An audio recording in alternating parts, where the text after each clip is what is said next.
الحمدللہ والصلاة والسلام علی رسول اللہ اما بعد۔ رسول کائنات صلی اللہ تعالیٰ علیہ وسلم نے ارشاد فرمایا،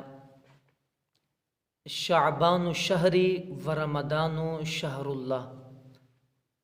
تاجدار انبیاء صلی اللہ علیہ وسلم نے فرمایا کہ شعبان میرا مہینہ ہے اور رمضان اللہ تبارک و تعالیٰ کا مہینہ ہے۔ یہ کتنی برکتوں والا اور رفتوں والا مہینہ ہے کہ جس کو حضور علیہ السلام نے اپنا مہینہ قرار فرمایا۔ اس میں ہمیں چاہیے کہ خوب عبادات کی جائیں، بالخصوص جو آنے والی راتیں ہیں ان میں سے خاص رات 15ویں شعبان المعظم کی رات ہے کہ اس رات عبادات کی جاتی ہیں، اللہ تبارک و تعالیٰ کے حضور گڑ گڑا کر دعائیں مانگی جاتی ہیں، اللہ تعالیٰ کو راضی کرنے کی کوششیں کی جاتی ہیں۔ یہ بڑی برکتوں والی رات ہے۔ اس حوالے سے بہت سارے لوگ پوچھ رہے تھے، تو یہ چند گزارشات میں آپ کی خدمت میں پیش کر رہا ہوں، اس کو سنیں بھی اور دوسرے احباب تک بھی پہنچائیے۔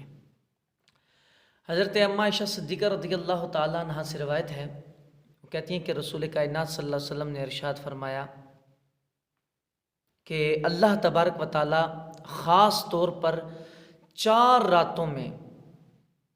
بھلائی کے دروازوں کو کھول دیتا ہے۔ ان میں سے ایک فرمایا کہ بقر عید کی رات، نمبر 2 عید الفطر کی رات، اور نمبر 3 15ویں شعبان المعظم کی رات اور عرفہ کی رات۔ اذان فجر تک یہ برکت والی راتوں میں شمار ہوتی ہے۔ ان میں سے 15 شعبان المعظم یعنی شب برات بھی شامل ہے۔ اسی طرح شعب الایمان کی روایت ہے کہ یہ بھی اماں عائشہ صدیقہ رضی اللہ تعالیٰ سے روایت ہے، وہ کہتی ہیں کہ رسول اللہ صلی اللہ علیہ وسلم نے ارشاد فرمایا کہ میرے پاس جبریل آئے اور آ کر کہا کہ یا رسول اللہ صلی اللہ علیہ وسلم 15ویں شب ہے، یعنی شعبان کی 15ویں شب ہے، شب برات ہے، اور اس میں اللہ تبارک و تعالی جہنم سے اتنوں کو آزاد فرماتا ہے جتنی بنی کلب کی بکریوں کے بال ہیں، اس سے بھی زیادہ کو آزاد فرماتا ہے اس رات۔ اتنی برکتوں والی رات ہے۔ لیکن ساتھ ہی کہا کہ یا رسول اللہ ما سوا چند لوگوں کے اللہ تعالیٰ سب پہ نظر رحمت فرما دیتا ہے۔ ان چند میں فرمایا کہ کافر اور عداوت رکھنے والا، اور فرمایا وہ شخص جو شراب کا عادی ہے اس کی طرف بھی اللہ تعالیٰ رحمت کی نظر نہیں فرماتا، اور وہ شخص جو والدین کا نافرمان ہے اس کی طرف بھی رب ذوالجلال نظر رحمت نہیں فرماتا، اور اسی طرح وہ شخص جو تعلقات کو توڑنے والا ہے، قطع تعلقی کرنے والا ہے، رشتوں کو توڑنے والا ہے، مسلمانوں کے ساتھ بلا وجہ شرعی وہ اپنے تعلقات کو ختم کرنے والا ہے، اس کے بارے میں فرمایا کہ اس پر بھی رب ذوالجلال رحمت کی نظر نہیں فرماتا۔ اسی طرح فرمایا وہ شخص جو تکبر سے اپنا جو کپڑا ہے وہ لٹکانے والا، یعنی جو پانچے ہیں یہ تکبر سے جو لٹکاتا ہے، تو اس کے بارے میں بھی یہ فرمایا کہ یہ وہ چند اشخاص ہیں جن پہ رب ذوالجلال رحمت کی نظر نہیں فرماتا اس رات۔ اس کے علاوہ بنی کلب کی بکریوں کے بالوں سے بھی زیادہ لوگوں کو مغفرت کے پروانے عطا فرماتا ہے۔ اب کتنے خوش نصیب ہیں وہ لوگ جو اس رات بخشے جائیں، اور بدبخت اور بد نصیب ہیں وہ شخص جو اس رات بھی رب ذوالجلال سے خیرات حاصل نہ کر سکے رحمت کی۔ اب اس میں والدین کے نافرمان دیکھ لیں کہ 15ویں شعبان آنے سے پہلے پہلے ان کو راضی کرنا ہے۔ 15ویں شعبان کی جو شام ہے، جو رات ہے، وہ شروع ہونے سے پہلے ان کو راضی کرنا ہے۔ اسی طرح وہ لوگ جو شراب کے عادی ہیں وہ اللہ کی بارگاہ میں گڑ گڑا کے توبہ مانگے، معافی مانگے، اور وہ شخص جو تعلقات کو ختم کرنے والا ہے، توڑنے والا ہے، وہ بھی اپنے مسلمان بھائیوں کے ساتھ ان سے رابطہ کرے، ان سے معافیاں مانگے اور ایک دوسرے سے راضی نامہ کریں۔ انشاءاللہ العزیز اس رات مغفرت کے پروانے مل جائیں گے، وگرنہ مغفرت بہت مشکل ہوگی۔ اللہ تعالیٰ اس رات اس کی طرف مغفرت کی نظر نہیں فرمائے گا۔ اللہ اکبر کبیرہ۔ اسی طرح فرمایا، یہ بھی حضرت سیدنا مولا کائنات علی المرتضیٰ شیر خدا رضی اللہ تعالیٰ عنہ سے روایت ہے، وہ فرماتے ہیں کہ رسول اللہ صلی اللہ علیہ وسلم نے ارشاد فرمایا کہ 15ویں شعبان المعظم یہ جو رات ہے اس میں عبادت کرو اور دن کو روزہ رکھو۔ رسول اللہ نے خود فرمایا اس میں عبادت کرو۔ ہم مسلمانوں کو چاہیے اس میں عبادت کریں۔ بہت سارے لوگ ایسے ہیں جو یہ پوچھتے ہیں کہ ہم اس میں کیا عبادت کریں۔ ایک تو اس میں 6 نوافل پڑھے جاتے ہیں، میں اس کا طریقہ کار بھی عرض کرتا ہوں، اور اس میں نیت کیا کرنی ہے بھی بتاتا ہوں، سنیے گا توجہ سے۔ ایک تو یہ ہے کہ 6 نوافل مغرب کی نماز کے بعد پڑھنے ہیں، سنتیں وغیرہ پڑھنے کے بعد 6 نوافل، اور اس کا طریقہ کار یہ ہے کہ سب سے پہلے یہ نیت کرنی ہے کہ 2 رکعت نماز نفل، کس لیے 2 رکعت نماز نفل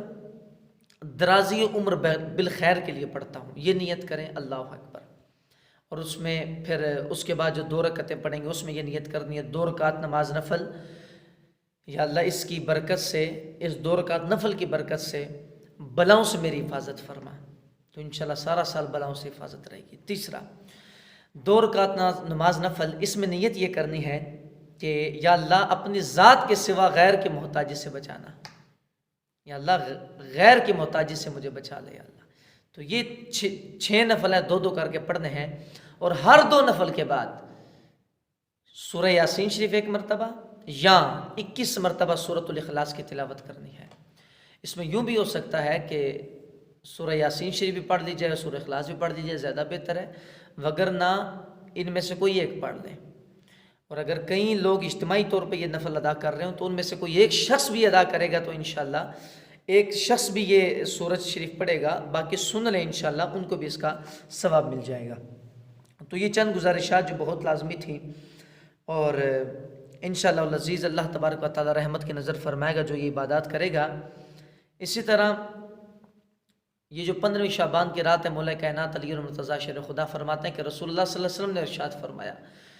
کہ آسمان دنیا سے رب ذوالجلال خاص تجلی فرماتا ہے، اور فرمایا کہ اس رات ندا دی جاتی ہے کوئی مغفرت طلب کرنے والا میں اس کو بخش دوں، فرمایا ہے کوئی رحمت کا طلبگار کہ اس پہ میں رحم کروں، فرمایا ہے کوئی مصیبت زدہ کہ اس کی مصیبت کو میں دور کر دوں۔ تو اے مسلمانوں، اس رات کو غفلت سے نہیں گزارنا ہے، بڑی عبادات کے ساتھ اور شکر گزاری کے ساتھ گزارنا ہے۔ آپ مسجد میں بھلے نہیں جا سکتے، آپ کی مجبوری، اپنے گھروں میں عبادت کریں، کوشش کریں مدنی چینل آن کر کے وہاں بیٹھ جائیں، اس کو سنیں، اپنے نوافل ادا کریں، صلاۃ و تسبیح پڑھ لیں۔ لیکن ہاں یہ مشورہ لازمی سنیے گا کہ سب سے بہترین عمل یہ ہے ایسی راتوں میں کہ آپ جب خاص اعمال کر لیں تو یہ جو نوافل پڑھنے ہوتے ہیں، اضافی بعض لوگ نوافل پڑھتے ہیں 20 40، اس کی جگہ جو قضائے عمری ہے، جو آپ کی عمر میں قضا نمازیں ہیں، اس کو ادا کر لیں۔ تو انشاءاللہ العزیز جب آپ اس کو ادا کریں گے اللہ تعالیٰ خاص تجلی آپ پہ فرمائے گا اور بہت زیادہ ثواب ملے گا، کیونکہ وہ فرائض تھے، وہ فرائض کو ادا کرنے کا ثواب زیادہ ہے، نوافل سے بہت اونچے ہیں۔ فرائض آپ کے ذمہ باقی ہیں، جس کے ذمہ فرض باقی ہو نفل کیوں ادا کرے، پہلے فرض ادا کرے وہ۔ اسی طرح آخری گزارش یہ ہے کہ 15 شعبان المعظم چونکہ یہ وہ رات ہے کہ جس میں فیصلے کی ہوں گے، اللہ تبارک و تعالیٰ اس میں فیصلے فرماتا ہے۔ اس رات جہنمیوں سے کن کو آزاد کرنا ہے اس کا فیصلہ ہوگا، کس کا جو ہے وہ اعمال نامے میں کیا لکھا جائے گا اس کا فیصلہ ہوگا، اور بہت کچھ اس رات میں فیصلے کیے جاتے ہیں۔ تو اس لیے اس فیصلوں والی رات، چونکہ یہ جو آخر جو 14 شعبان المعظم ہے اور ایک 15 شعبان المعظم ہے، 14 شعبان المعظم کو ایک عمل یہ ہے کہ روزہ رکھ لیں، اور 15 شعبان المعظم یعنی رات کو عبادت کر کے پھر روزہ اگلے روز صبح رکھیں، اس کی بھی بڑی برکت ہے۔ برکت یہ ہے کہ 14 شعبان المعظم کو آپ روزہ رکھیں گے تو یہ نامہ اعمال کا آخری صفحہ سمجھے اس کو، اور 15 شعبان المعظم کا آپ روزہ رکھیں گے تو یہ اگلا جو نامہ اعمال ہے اس کا پہلا صفحہ ہے۔ تو مجھے رب کی رحمت سے امید ہے جب آپ کی اعمال کا پہلا اور آخری صفحہ ہوگا، اس میں جب روزے اور عبادات لکھی ہوں گی تو انشاءاللہ اللہ کریم ہم پہ رحمت فرمائے گا، وہ ہماری مغفرت فرما دے گا۔ اس لیے کوشش کریں اس رات ضرور آپ یہ اعمال کریں اور یہ نوافل ادا کریں، یہ روزہ رکھیں، اللہ تعالیٰ اس میں برکتیں عطا فرمائے گا۔